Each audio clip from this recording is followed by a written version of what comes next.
Many people have speculated on the connection between autism and astrology. Some youth service workers have even noticed a predominant amount of earth signs in the natal charts of the autistic youth they care for.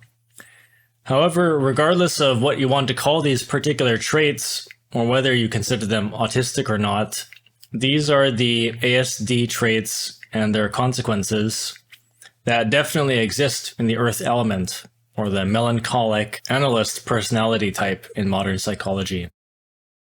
So here are some earth element imbalanced or negative characteristics. Underneath these primary traits are consequences or examples of the primary characteristic. So there's being materialistic. When you're very materialistic, you can spend a lot of time with material things, with your possessions. And the more time you spend on your things, the less time you invest in people or your social life. You could be less socially motivated.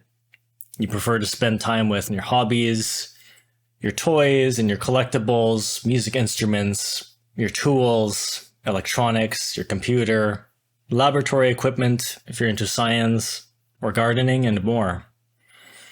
Attention to detail. This is a huge one. There are many imbalances and problems that arise from too much attention to detail.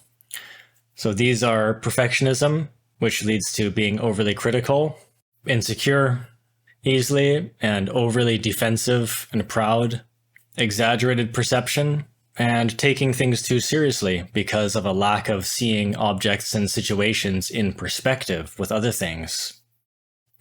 Overly critical. This leads to pessimism, focusing only on negative qualities or situations without recognizing the positive ones. And this is a major cause of vindictiveness in relationships. This is a big problem. When you're a critical, detail-oriented person, your mind is basically designed to spot problems and flaws everywhere.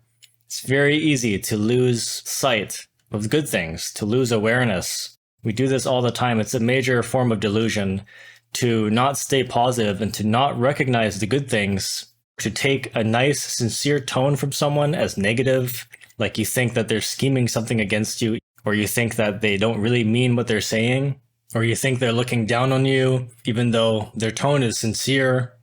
You don't remember the times they actually did say sorry to you, or the times they tried to be nice to you. Another consequence of attention to detail is that you exaggerate what you see, this exaggerated perception. It's possible to over-distinguish, to see differences in something that don't really exist, to notice subtle distinctions that are nearly imperceptible, just because you think they're there.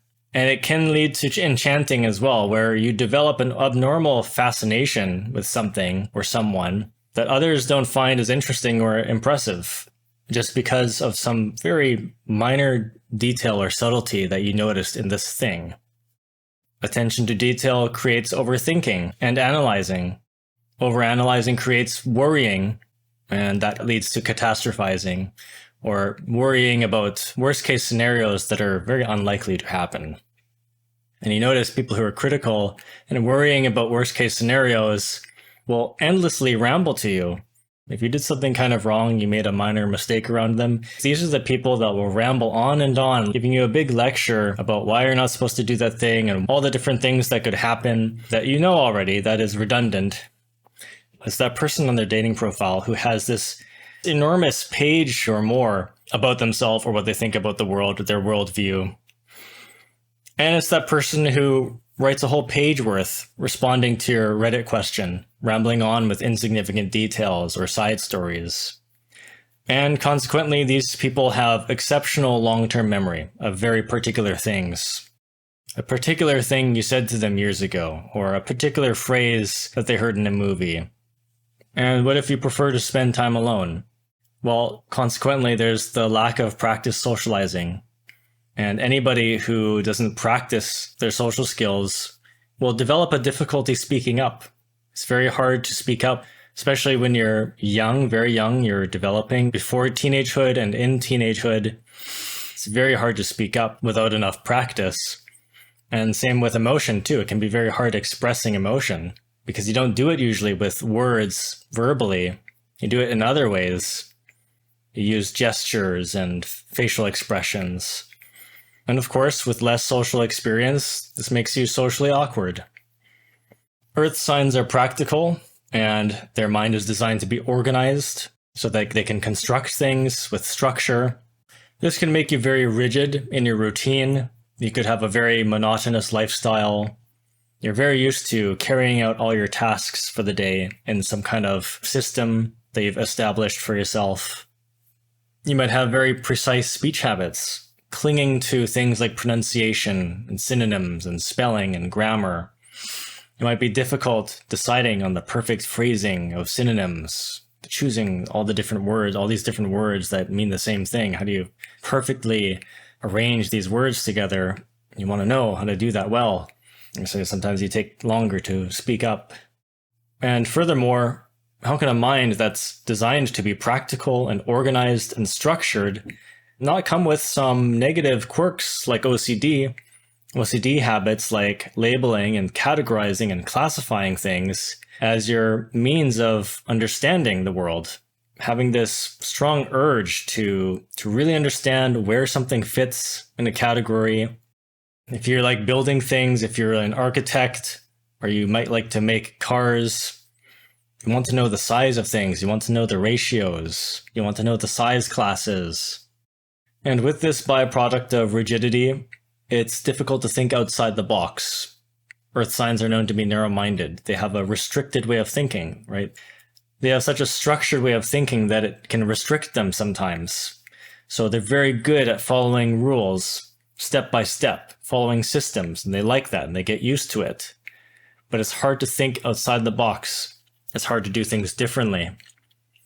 And oftentimes, they're not sprouting with ideas the way air signs are, constantly questioning things and just coming up with ideas all the time. So especially when they're young, they tend to follow rules and norms without stopping to consider just why these rules exist in the first place.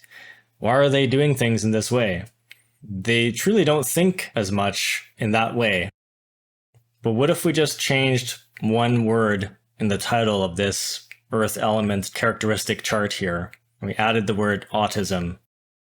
All of a sudden, just like many autism traits charts, this one shares most of the same traits.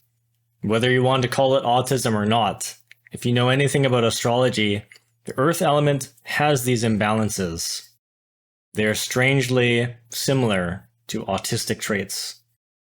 Now, that's not to say that Earth is the only element that has the potential to be autistic.